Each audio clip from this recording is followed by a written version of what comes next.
Hi there, my name is Reb, and thank you for joining me on the last day of the 100-day project. If you are new here and you want to see the other drawings, I'll put a link to the playlist below. So just for a little quick recap, this year I decided to do the 100-day project for the first time. I chose to draw 100 things out of my cabinet of curiosities. I called this project Cien Cosillas en 100 Días, which just means 100 little things in 100 days. And we're going to be looking at drawings 91 through 99 because we're doing the last one together. Let's take a look.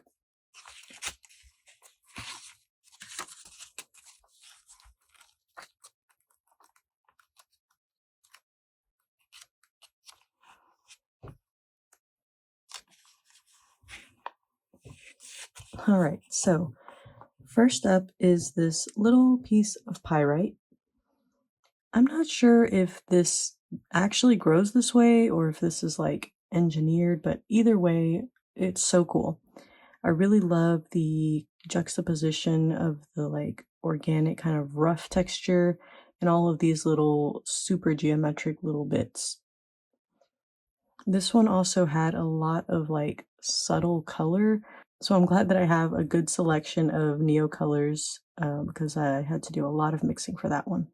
After that is this piece of copper. This one is sharp. All these little pieces are really sharp. I really had a lot of fun kind of trying to capture this like super jagged texture. The colors are also really pretty. I especially like these little crystals that are growing on it. They're like a kind of light green color, and it just provides a nice contrast to the rest of the stone, or mineral, I guess.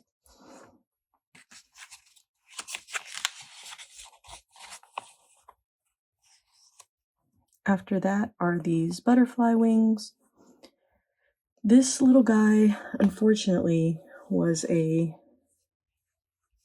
casualty of the commute, but I had to pluck the little wings off of my grill because they were so pretty.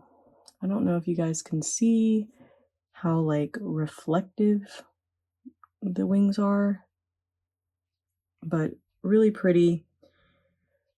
I think this little guy is called a fritillary. It's a pretty common butterfly here, but not one that you get to see really up close. So it was really fun to draw, especially these like little reflective bits. They had just like a subtle like rainbow iridescent sheen, so I try to capture that with a little bit of color. After that, and sorry if this makes anyone squeamish, is this little segment of snake vertebrae. I actually found this out in our field. I don't know how it survived all the mowings and action that happens in that field, but there it was. There was no skull, but the rest of the skeleton seemed to be there. Not sure how it got there, but glad it did because it's really cool. I took one of the little pieces and put it in this small jar, and the rest of it is in like a test tube that is too long to fit on my shelf. This one was really tiny, like it's very small, and it was pretty difficult to capture all the little like details. So I left it a little bit as a suggestion, but fun either way. Number 96 is this beetle. I'm sorry again if this gives you the heebie-jeebies. I found this little guy out on a trail. It's in pretty bad shape. It's definitely missing some legs and things like that.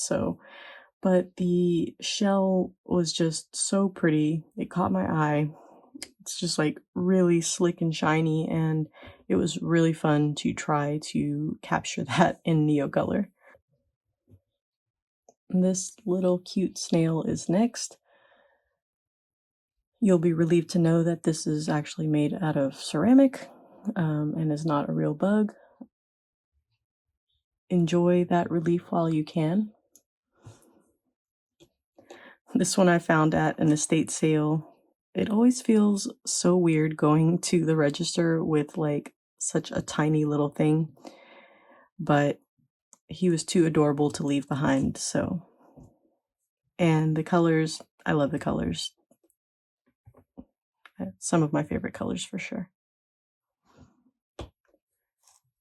Moving on to the next cute tiny thing is this star sand. This little jar of star sand was given to me by a friend. I don't know if you guys are going to be able to make out the little stars, but there they are. I ended up wanting to draw the jar, and then I drew one of the little sand pieces a little bit larger, just so that you could see the kind of shape and texture of it.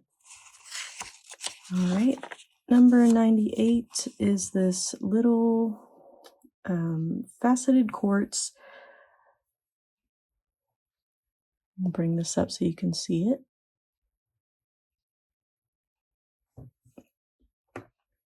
I've seen these called garden quartz, which I think is pretty appropriate since it looks like it has plant material on the inside. I took some kind of artistic liberties with this one. It has this kind of iridescence to it that you can see just sometimes depending on how you're holding it. And it was really hard to get that to show up in the angles that I was looking at it. So I just decided to add it all over basically. And I got to use some of the colors that I don't normally use. So it was fun. And I think that this one came out really cool looking. More color for the next one. This is a macaw feather. I think that the most surprising thing about this one is actually where I found it. I found this like pretty deep into a trail near Austin. Like, is someone taking their pet parrot for a hike? I don't know, hashtag keep Austin weird, I guess. Anyways, feathers are always fun to draw, and this one was especially fun because it has basically all of my favorite colors. So that is drawing 99. Let's move on to the last drawing. And I just want to warn you, in case anybody is, again, squeamish, spiders. It's spiders. I don't know how to break this to you gently. It's a spider. All right, let's move on. All right, getting the big guy for this one. Is this magnifying glass needlessly large? Probably, but we're about to see a lot of detail, So this is Charlotte. I know, very predictable name. Should I have picked an object with more mass appeal for the last thing? Probably. But Charlotte here has a cool backstory, and also this is my channel and I do what I want, okay? So, Charlotte decided to make a little home in our doorway. And since the web wasn't in the way, and it is peak mosquito season in Texas, we decided that we needed all the help that we could get, and we let her stay. We watched her catch bugs and decorate her web and do all the cool spidery things. Eventually, she grew out of her exoskeleton and molted, and my boyfriend, who loves me and knows me so well, was kind enough to put that on my shelf. So she kept growing, and then hurricane season was upon us. And we got hit by a pretty serious hurricane, like enough to do damage to our house. We weren't super worried about her being hurt or anything like that. Spiders are resilient as fuck. But we did think that we would probably never see her again because the web was gone. It was so crazy windy for that storm. But a month or so later, she was back. And we saw something new. Above her web in the beams of our porch was a perfectly round little egg sac. So she lived out the rest of her days in that doorway until one day we found her on the floor. We collected her, and many months later, God, I hope it's been long enough. Please let it have been long enough. I collected and fingers crossed here, an empty egg sac. So that's the story behind why I chose this as my last thing. I wanted to honor her and all of her contributions by giving her a little special place in this sketchbook. All right, let's move on to the Q&A. So for this Q&A, I submitted a post and a couple requests for questions. Thank you so much to anyone who submitted a question. I hope that I get all of them. So first question comes from Jamie O. I hope it's Jamie and not Jaime. I'm not sure. They asked, how do you keep your treasures when you aren't drawing them? Well, I have 2 little shelves that everything is on, but soon, as I'm getting some new furniture, more on that later, I will be separating these items into specific collections and putting them into some new shelving / cabinets that I've gotten over the last couple years, and just making it all a little bit more organized and compartmentalized. The next question comes from Marcy at Sketchbook Scheming. She asked, do you let your mood determine what you draw each day, or are they planned out ahead of time? So this one's a little tricky to answer. For the most part, I kind of went in order. I think that the biggest contributing factor to any changes or variance from that order was time rather than mood. I felt like if I had something kind of complicated to draw and I needed more time, I would skip it and do it on a day that I had a little bit more of a leisurely pace. That being said, I think that every once in a while, yes, my mood would kind of dictate what I drew. There were definitely days that I wasn't feeling a certain item, and a couple of items that I was like, this is too scary to draw. So, for your benefit, I did skip over a couple of things that I thought would be too creepy or weird. Next question is from Jamie. Has your favorite color changed since completing the challenge? I'd probably say no to this, but I will say that I have certainly gained an appreciation for colors that kind of fall outside of my favorite colors or typical colors. I've never been much of a person for pastel, but in doing this challenge, I feel like I've grown to love them a lot more, especially when trying to convey things like iridescence or shine. I think that adding something other than just white really kind of provides a little more interest. So I think that I feel like my color variety is definitely grown because of this.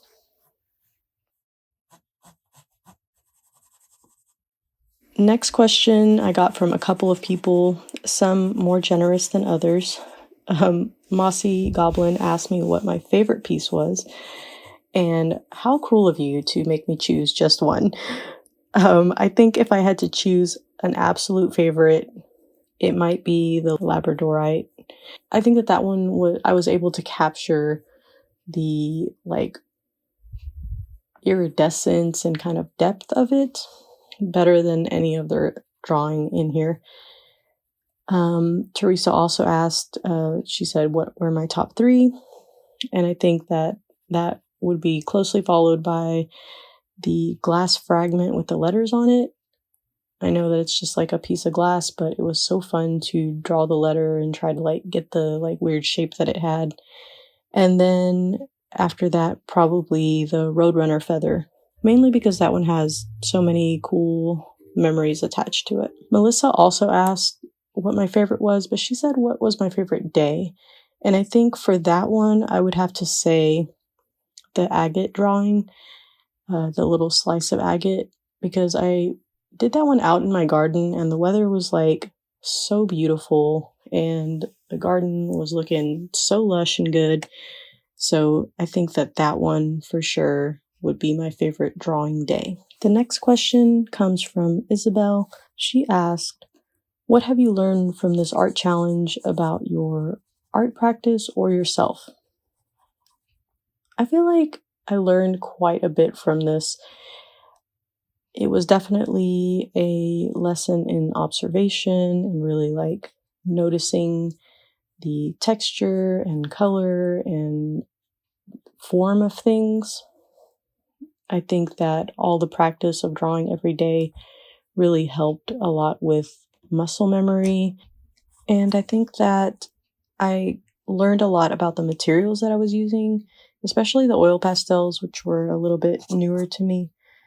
I really feel like I figured them out, like how they worked.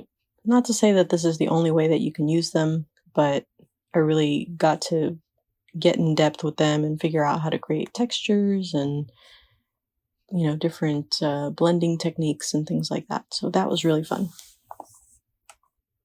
I feel like I also realized how big a part drawing is or has become to my life.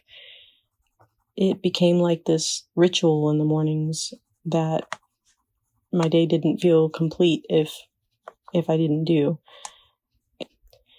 That said, I do feel like this was kind of very in my comfort zone. I feel like I could have done a little bit more to challenge myself, which kind of brings me to my next question, which was, would I consider doing this again? Both Melissa from Melissa Martin Art and Teresa from Oficina Caracolino asked this question. I think that I would absolutely do this challenge again. I think that it provided a lot of structure and required a lot of discipline, which is something that as an ADHD person totally lacking in my life sometimes. So it was good to have this goal. That said, Melissa asked if I would change anything, and the answer is absolutely yes. I think if I did this challenge again, the part that would change the most would be the social media aspect of it. I learned from this that I'm just not a fan of like posting every day. A lot of the time I felt like coming up with the reels and stuff like that took longer than the drawing itself, and I just didn't find that as enjoyable. I really think that if I did this again, I would probably split it up into maybe quarters and just reveal the drawings during the videos and not necessarily post every single day. The other thing that I would absolutely change, and I guess some advice that I have for anybody wanting to do this challenge, is definitely consider what you are doing for your challenge. Not that I regret making this my challenge. I really did enjoy looking back at all of these objects and, you know, reliving those memories and really looking at them closely. But it was very structured. And I think if I did it again, I would choose something a little bit more loose or creative, something that allowed a little bit more play. And also consider what you are drawing in, because this sketchbook drove me insane pretty much the entire time that I was working in it because it didn't lie flat. So couple little things to think about when you are considering what you will do as your 100-day challenge. So that is the Q&A. Thanks again to everybody who submitted questions. If you have a question that wasn't addressed here, feel free to leave it in the comments below, and I will happily answer it in the comments. I hope that you have enjoyed coming along with me on this journey, absolute journey of 100 days. And thank you so much for sticking around if you've made it to the end. If you haven't already, consider liking and subscribing to this channel. And I will catch you guys on the next video, which I have no idea what it will be because this has consumed my entire life. Seriously though, thanks for watching, and I'll see you guys on the next video.